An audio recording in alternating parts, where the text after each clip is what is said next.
So want to kind of tell you a story. This might help out with the way that we do things. So uh, I had a patient come in, went through the whole executive physical where we need to start. And the person said, I have really good insurance. A buddy of mine's my doc. He's like, will you let me put it on my insurance, the blood labs on my insurance? And I was like, I don't care.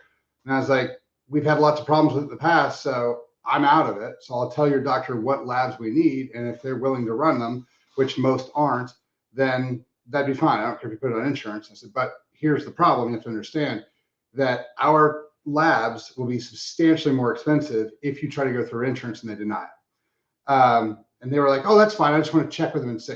So he takes him to his doc, and to this guy's doc's credit, he actually called me and he was like, hey, man, there's no way I'm going to get this approved. He goes, what are you trying to ascertain? Here's, I think, where the big philosophy difference is. The way that medical works and the way that wellness work are not the same.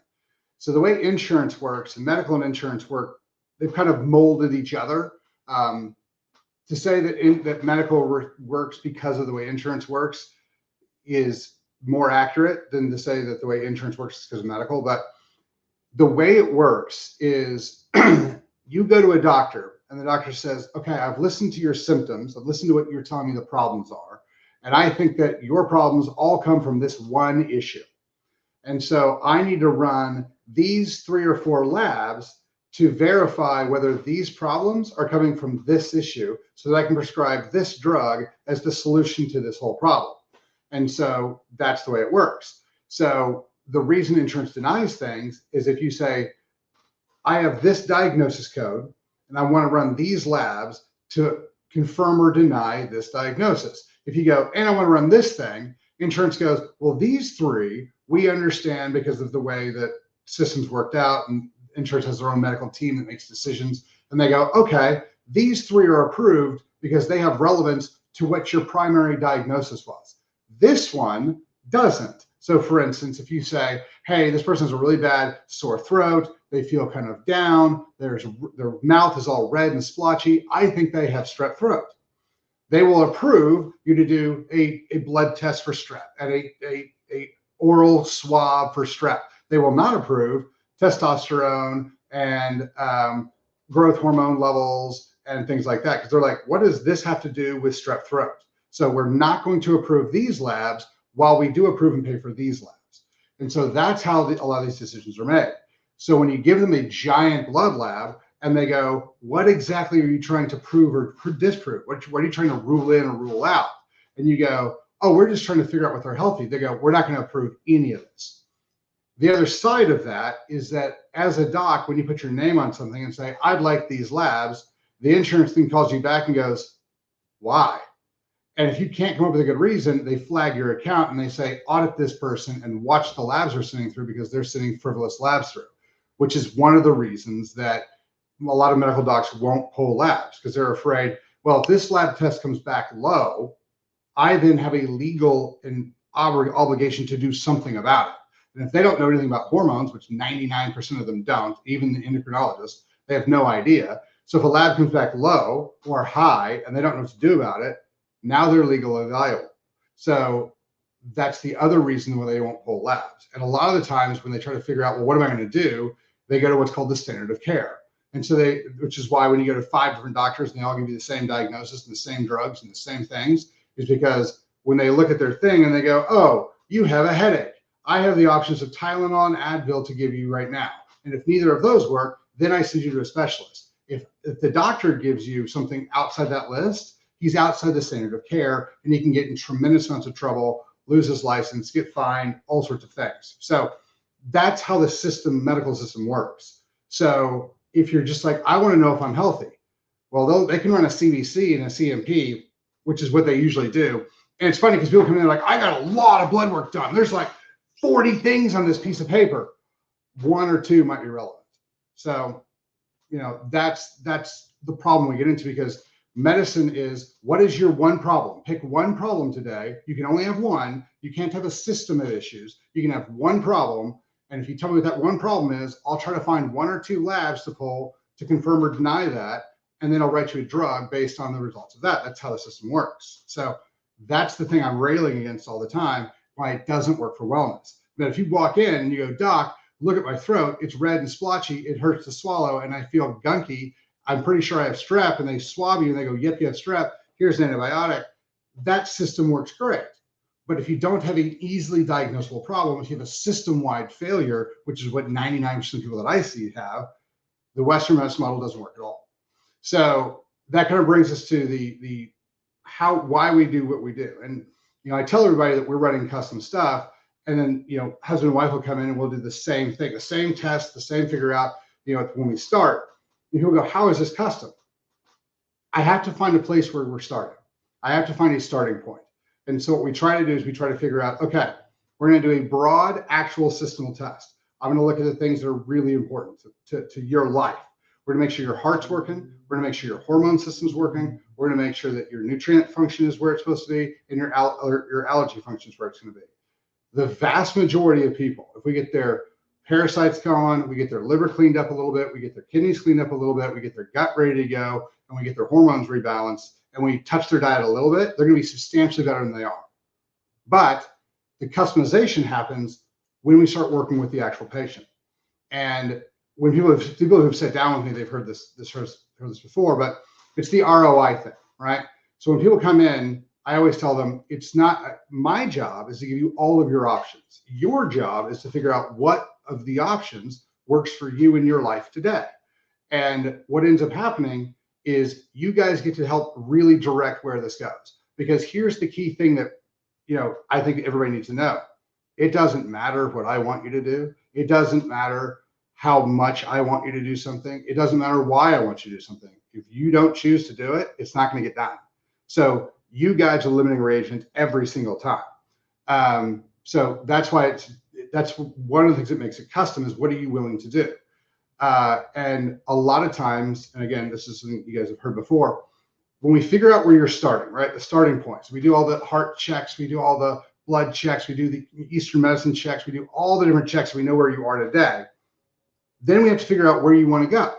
And so we get the point A and the point B, because without where you're starting and where you want to go, I have no direction. I don't know, well, what are we going to do? How are we going to do these things? Is it safe to do these things? So we get where you are today and where you want to go. Here's where the fun comes in. As people start to get better, they start to come in, they're willing to do different things. And so what I hear all the time is something to this effect, where they come in and they go, I don't want to be as big as you. I don't want to do the crazy things you're doing. I don't want to be as cut as you are. I don't want to get on stage. I just want to have the energy to feel like I can get through my day. That's all I want. If I have to go to the gym, I will, but I don't really want to. I don't care about how I look. I just feel miserable all the time. Cool. That's easy. That's a point B. And then as they start feeling better, they start coming back in. Maybe it's a month, maybe it's 6 weeks, and they come back and they go, hey, remember I told you I didn't want my arms to get any bigger? Well, let's just say theoretically, maybe I wanted to discuss that. What would that entail? Or, hey, I haven't been going to the gym, but I've got this energy and I think I've got some time. Maybe I would want to start talking about going to the gym. Well, how does that entail? So what ends up happening is that point B moves and it keeps moving. And the reason it keeps moving is because you get a return on your investment. So I always tell people, if you gave me $10 and I give you 20 back, and you gave me 50 and I give you 150 back, and you give me 1,000, I give you $10,000 back, you give me all your money. Because you're like, oh my gosh, the return on investment you're getting is amazing. I want to dig into this really hard. But you took 3, 4, 5 different small steps to see results. And then I'm willing to dedicate more time, more energy, more money, more whatever to this endeavor because I'm actually getting returns finally. Because a lot of people that I work with have worked with other people for weight loss, or they've worked with other people for health, or they worked with other people for whatever. And they try to do 1 or 2 of the 5 things required, and they didn't really get good results back. So since they didn't get those good results back, they're a little hesitant to dive in headlong, which is fine. This is where the customization happens. So for instance, we'll talk to people and I'll be like, your testosterone is low. We need to get that up. And people go, I don't really feel comfortable with testosterone. And I'm like, all right, we have that discussion. But again, that's your call. Or, hey, you should really be doing coffee enemas. And they're like, I'll do anything besides stick something in my butt. I'm not doing that. All right, cool. And so we do something else. And then as we go along, people come back and go, all right, I'm feeling a little bit better. I'm more comfortable. Let's talk about doing this testosterone. And then what happens with that one is 6, 8, 10 weeks later, they come back and they go, I am so mad at myself for not doing this earlier. And I'm like, I know. And a lot of times we go, but I felt like it was cheating. I felt like, like I've been told since I was, 8 years old that steroids are cheating and steroids are bad and steroids make you go crazy and steroids are horrible and terrible because you've been brainwashed into that. And I get it. You've been lied to a tremendous amount. And it's very, very difficult to walk away from those lies because you were told to trust these people. You did trust the government and the doctors. It's just that the information they gave you was slighted to make money for them, not to heal you, and you didn't know that. And the coffee enema thing is one of my favorites because it is literally the only thing I've ever seen where the fastest, the best, and the cheapest option is one thing. Usually you get to pick 2 of those, but you get all 3 with a coffee enema. It is the best thing for your liver. It is the cheapest way to affect your liver. It is the best way to affect your liver. However, you've got to take the time and you got to stick something in your butt. So that's I guess the downside hook to that. But those are some of those things. And so as people start to be like, okay, now I'm going to do this. Now I'm going to do that. The thing that, and people ask me all the time, they're like, well, do you sell supplements? Do you sell hormones? What do you sell? My goal, because I don't care where you get a lot of this stuff as long as it works. The goal is to sell you on the idea that your life can be better than it is today if you'll just do some things to manage it. You need the chemicals in. Get the good chemicals in, get the bad chemicals out. You will feel better. Start exercising. You will feel better. Start working on your mental piece. Start working on your mindset. Start working on the way you view the world, and your life will start to get better.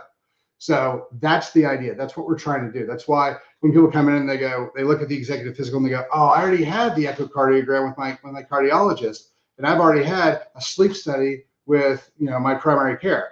Great, bring me the information. Then we'll take it off the price of what we're doing. Like part of the price is just to pay for the labs. I just need the information. I don't care where we get it. We just need the information because it all paints a picture of where you are today. And once we can figure out where you are today, like this is a definitive point of where your health is today, and we can come up with your goals and your desires and whatever's going on with your family and your needs. We can figure out a point B, a direction to go to, even though the goal is to never actually get there. I want you guys to keep being like, well, what if I did a little bit more cardio? What if I did a little bit more exercise? What if I clean my diet up just a little bit more? Like I want that point B to continually move because that tells me that you're on a health journey. That means that you're satisfied with what's going on, but you want more. You want more health. You want more benefit. And so as that point B starts to move, that's where everything becomes customized. And it's funny, the amount of people who told me, I don't want to get on stage, or I don't really care about losing weight, or I don't want my arms to get any bigger, or I don't really care that much about my butt, who, 2, 3, 4 months later come back in, they go, all right, so if I did want to sculpt my butt a little bit more, if I did want to work on my acne a little bit more, if I did want to work on this a little bit more, what does that look like? That's always my favorite part of the whole thing, because that's really where it starts to customize, right? Because it's like, look, we figured out where your health was. We've recognized everything that's going to be safe. We fixed the things that were critically dangerous. Like if you have sleep apnea, getting a CPAP is critical to your long-term mental, psychological, like Parkinson's, Alzheimer's, dementia. It's really critical for that, epilepsy. It's critical for hormone function. It's for energy, for all sorts of things. So once we've done the safe stuff and you've started to customize these things, you start taking the supplements that you want to better the life quality you want, and you start doing the things, and you start, when we really start growing it into that piece, that's where it gets fun for both you and me. That's where the real customization comes in. Like when I work with athletes and I'm like, when you ate that, how did you feel in the middle of practice? How did you feel at the end of practice? How did you feel the next morning? You're like, well, I was tired in the middle of practice. All right, we need to increase your fats, or we need to increase your carbohydrates, or we need to change the glycemic level of your carbohydrates. Whatever we need to do as we customize it to really dial you in, that's the fun part. And that's where the customization really starts to happen. So that's kind of where this happens. But the starting point is really important. So when we get all the labs, when we get all the stuff in, we can move forward. The reason why insurance doesn't pay for this stuff is because they've set up a model that works best for them. And if you guys want, I can do an hour-long, super in the weeds lecture of why insurance doesn't pay for things. But I think the only people who would really care about that are other practitioners. So I'm not going to do that. But there's a lot of reasons why insurance is going to deny what you guys are asking for, especially if you're asking for wellness from a sick care model, right? So sick care does sick care. wellness does wellness, asking these guys to understand, allow, and pay for these things, it's just not, you're not going to get it done.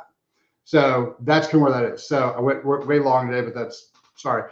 So if you guys have questions or you guys were looking for a place to start with your health, give us a call, and just go to pillarsofwellness.com. We'll get that knocked out. But that's kind of where everything starts. So if you guys have any questions, give us a call. So thanks for your time.